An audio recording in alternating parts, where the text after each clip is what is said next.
a inauguração, como se fosse uma inauguração dessa planta de produção, que na verdade começou a funcionar em 2020. Então ele entrou com a comissão para conhecer os laboratórios ali, onde acontece essa produção do grafeno, e ele está lá até agora, está conhecendo, está visitando, está vendo como que é produzindo o grafeno, esse material que é aí derivado do carbono. Depois ele vem aqui para o ginásio da universidade, onde ele vai visitar a feira, essa primeira feira de produtos que são produzidos com o grafeno, que tem o grafeno aí na sua composição. Eu dei uma voltinha lá na feira e consegui ver uma série de itens super interessantes, que são itens do nosso dia a dia e que também tem o grafeno na composição. Tem capacete, tem material de construção civil, tem revestimento, tem até armamento ali, produtos de proteção pessoal, como colete à prova de balas. Então tem uma série de coisas, está bem bacana de ver, assim, está bem interessante mesmo. Então o presidente vai passar ali por essa feira para conhecer esses produtos de perto. E aí depois tem uma cerimônia aqui, dá para ver aqui um pouquinho, logo atrás tem um palco onde toda a comitiva vai se reunir. O ministro da Ciência e Tecnologia, o Marcos Pontes, está acompanhando toda essa visita, porque a UX Grafine é uma Embrapi, ela é uma empresa brasileira de pesquisa e inovação industrial ligada ao Ministério das Ciências, Tecnologia e Inovações, e ela recebe recursos para desenvolver aí essa pesquisa com relação ao grafeno. O grafeno, que é esse material aí, altamente resistente e também leve, e que chega a ser mais resistente, até 200 vezes mais resistente do que o aço, e que está sendo aí estudado para ter uma série de produtos do nosso dia a dia também que levam grafeno na sua composição. Ontem eu conheci algum deles, tem saco de lixo, tem copo plástico, tem até álcool em gel. Então, assim, realmente é uma promessa que já vem se concretizando aí de revolucionar a indústria do nosso país. Eu volto com você aí no estúdio, Lilian. Obrigada, Ana, pelas informações. Já já a gente continua a nossa conversa. Bom, Felipe, como a própria Ana falou, né, 200 vezes mais resistente que até o próprio aço, né? E você comentou também aqui do diamante, ele também está nesse rol aí da resistência. Ele realmente é o elemento mais resistente que existe atualmente? Olha, ele é um dos elementos mais resistentes que nós temos, e o grande charme de se utilizar grafeno, e aí também isso é característico dos nanomateriais, é que às vezes numa quantidade muito pequena desse nanomaterial, nesse caso o grafeno, você consegue mudar drasticamente as propriedades finais do material. Então nós estamos falando em geral de quantidades de grafeno muito baixa. E isso é excelente para o setor produtivo. Por quê? Porque você acaba alterando pouco o custo final do seu produto, porque você usa uma quantidade muito pequena desse nanomaterial. Está aí uma das belezas da nanotecnologia, principalmente quando você coloca na visão do setor privado. Por quê? Porque você utiliza uma quantidade pequena, não altera tanto o preço final do seu produto e agrega valor a ele. Isso são vantagens competitivas que você consegue agregar para a sua empresa. E esse é um dos grandes desafios hoje do Sistema Nacional de Ciência, Tecnologia e Inovação, que é transformar todo esse conhecimento gerado nas últimas décadas em nota fiscal, em agregação de valor para o nosso país, em gerar empregos de alta qualidade. É isso que nós precisamos no nosso país. Gerar capital, né? Gerar capital humano, capital financeiro, isso é importante para aumentar a nossa produção de riqueza e para desenvolver o nosso país. E esse é um dos grandes desafios, né? Justamente fazer essa transformação. Por quê? Porque, notem, ao longo das últimas décadas, especialmente o Ministério da Ciência, Tecnologia e Inovações, fez um conjunto de investimentos no nosso ecossistema. Então, apoiamos a formação de capital humano, mestres, doutores, graduados. Também apoiamos o fortalecimento e a expansão da infraestrutura científica. Então, hoje você chega em grande parte das universidades brasileiras, dos institutos de ciência e tecnologia, e você tem laboratórios muito bem equipados, pessoas que sabem operar aqueles equipamentos. Nós trabalhamos durante muitos anos para a formação de redes colaborativas de ciência, tecnologia e inovação. Trabalhamos no incentivo à cooperação internacional. Então, ou seja, a cooperação internacional foi um dos grandes vetores de aceleração do nosso desenvolvimento científico. E agora nós estamos no momento de transformar todo esse conhecimento em agregação de valor para o mercado, na geração de novos produtos, na geração de novos processos E isso é fundamental para que o país se desenvolva. Isso gera riqueza, isso gera impostos, isso gera empregos de qualidade. Então esse é o nosso atual desafio. A gente está vendo o grafeno em destaque atualmente, né? Tendo todos esses olhos mundiais voltados para ele. Porém, ele é um recurso natural que já existe há muito tempo, né? Então vamos contar um pouquinho da história, né? Da onde veio a história do grafeno, quem descobriu o grafeno, porque não foi de agora, né? Isso, exatamente. Na verdade, antes do grafeno, como eu havia comentado, nós temos toda a área de nanotecnologia, que é uma área fantástica. É uma área fantástica, no qual você consegue manipular a propriedade da matéria na escala atômica. Isso tem revolucionado a tecnologia nos últimos anos. E uma das partes da nanotecnologia são os nanomateriais. E dentro dos nanomateriais, nós temos o grafeno. O grafeno ele foi isolado lá em 2004, né, por um pesquisador russo e um pesquisador britânico. O pesquisador russo é o Novoselov, Konstantin Novoselov. E aí em 2000, então foi a primeira vez onde se isolou esse material. E em 2010, ele e o seu companheiro de pesquisa foram agraciados com o Prêmio Nobel de Física. Então isso foi um grande marco para o grafeno.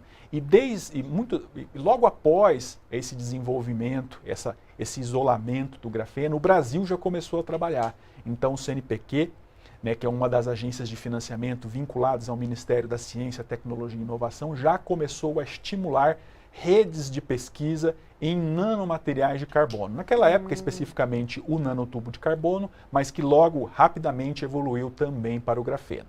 E desde então, nós já tivemos um conjunto de iniciativas públicas que, ao longo da última década, totalizou algo em torno de 106 milhões de reais em investimentos diretos em projetos relacionados à questão do grafeno.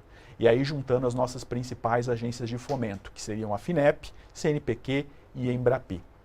Isso é excelente, porque isso criou capital humano, isso criou capacidades tecnológicas no nosso país e hoje nós estamos aí prontos para usufruir de todos os benefícios do grafeno. Entendi. E assim, a gente vê que é um material natural, né? Como você colocou aqui, já foi descoberto, né? Pelo próprio russo, né? Sim, Konstantin Novoselov. Konstantin Novoselov. E agora, a questão da exploração, existe uma regulamentação com relação à exploração do grafeno? Isso. Hoje, o que existe fundamentalmente são regulamentações da própria Agência Nacional de Mineração. Esse é o primeiro passo para que se comece a trabalhar com a matéria-prima do grafeno. Mas observem que interessante. Quando a gente fala de nanomateriais, a gente não precisa de grandes quantidades. Não precisamos de grandes quantidades. Por exemplo, se fôssemos recobrir todos os celulares do mundo com uma película de vidro que contém grafeno, nós precisaríamos de poucos quilos de grafeno. Então daí uma das grandes magias de se usar um nanomaterial. Tá? Então as regulamentações são sim hoje nós temos um conjunto robusto de regulamentação, fundamentalmente da Agência Nacional de Mineração, mas aí não está o principal gargalo. O principal gargalo está em conseguir transformar esse grafeno, como por exemplo produzido na UX Graphene, em novos produtos, novos processos e novas aplicações. Mesmo porque tem que capacitar todo esse pessoal, né? É um material que não é simples de ser utilizado, manuseado, né? Sim, hoje para que a gente forme um pesquisador, você precisa de pelo menos 4 anos de graduação, mais de vários anos de pós-graduação. Então esse é um recurso humano muito importante para um país. Não existe desenvolvimento sustentável de uma nação sem que haja um investimento robusto em capital humano. E aí eu aproveito também a oportunidade para comentar que ontem foi o Dia Nacional da Ciência, o Dia do Pesquisador. Então, em nome do Ministério da Ciência, Tecnologia e Inovações, nós gostaríamos de deixar o nosso cumprimento e o nosso parabéns a todos os pesquisadores para a ciência nacional que comemorou o seu dia ontem. Muito bem lembrado, parabéns a todos os pesquisadores, né? E você que nos acompanha aqui pela TV Brasil, lembrando que estamos aqui na transmissão ao vivo na Universidade de Caxias do Sul, no Rio Grande do Sul, onde o presidente Jair Bolsonaro, junto com o ministro de Ciência, Tecnologia e Inovações, Marco Pontes, eles visitam, né? E já descerrou a placa que inaugura a primeira e maior digamos que seja a placa alusiva, a primeira e maior planta de produção de grafeno em escala industrial na América Latina. A gente está vendo imagens aí do que aconteceu agora há pouco.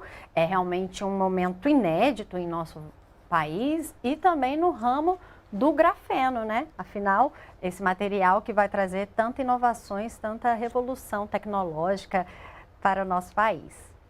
Muito bem. E depois de visitar a planta da UX Graphene em Caxias do Sul, no Rio Grande do Sul, o presidente Jair Bolsonaro, ele está fazendo uma visita à exposição de veículos.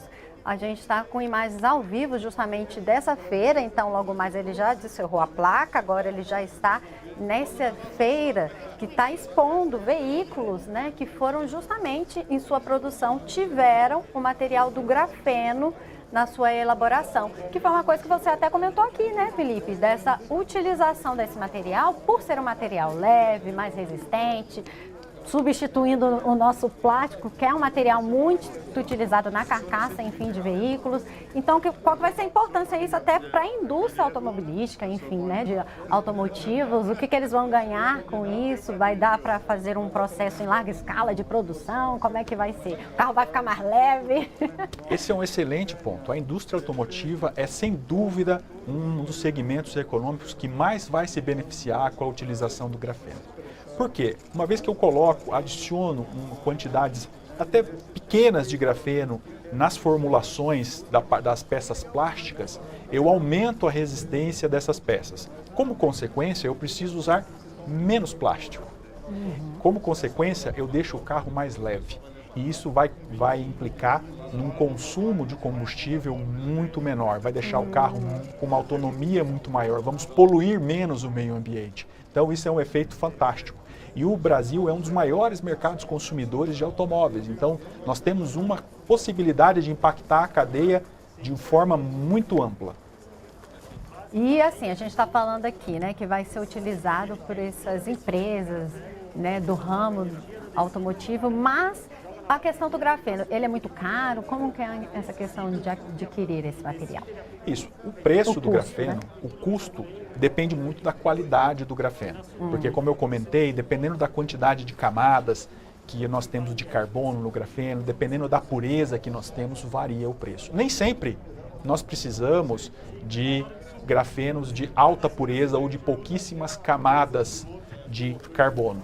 Então, dependendo da aplicação, eu consigo utilizar um tipo de grafeno ou outro tipo de grafeno. E isso ajuda a baratear o custo. E lembrando também que, quando eu utilizo o grafeno, eu não utilizo em grandes quantidades, eu utilizo em quantidades pequenas. Então, a tendência é que impacte muito pouco no custo do material. Porque, né, uma camada pequena já tem uma propriedade pequena, muito boa, né? Uma quantidade pequena, por ser um nanomaterial, por estar na escala nanométrica, já faz com que haja uma mudança significativa nas propriedades. E nós temos aplicações também, além dessas na indústria automotiva, diversas outras, como por exemplo tintas que aumentam a resistência ao risco, tintas que ajudam na aerodinâmica do carro, isso faz também com que o carro consiga atingir maiores velocidades, consuma menos energia. Nós temos aí também a clássica aplicação do grafeno nas baterias, que são as famosas baterias de grafeno. Então hoje uma das limitações das baterias é que elas aquecem e a capacidade de acúmulo de energia, de acúmulo de carga não é tão grande. Quando eu utilizo o grafeno, eu melhoro a condutividade elétrica dentro da bateria, como consequência eu desperdiço menos energia, além de conseguir fazer uma recarga mais rápido.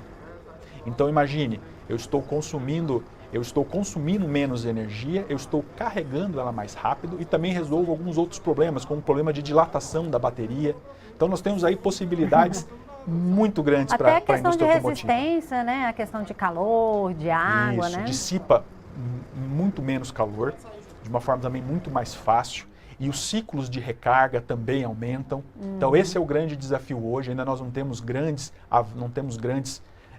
tecnologias desenvolvidas na área de bateria, mas é uma corrida mundial no qual o Brasil não está mal colocado, no qual o Brasil tem grande potencial de ser um player importante e decisivo nesse mercado. E não só na bateria de carro, mas também celular, né? Que é o que tanta gente tem interesse. Se nós observarmos, se o nosso público se recordar, nós temos baterias nas mais diversas aplicações do nosso dia a dia, seja no celular, seja nos dispositivos de som, né? Seja no relógio e também, obviamente, no carro, nas motos. Então nós temos baterias aí em diversos momentos do nosso dia a dia. E aí nós temos um potencial fantástico que é para a área de energia. Imagina se eu consigo desenvolver baterias mais eficientes, baterias com maior tempo de carga, com maior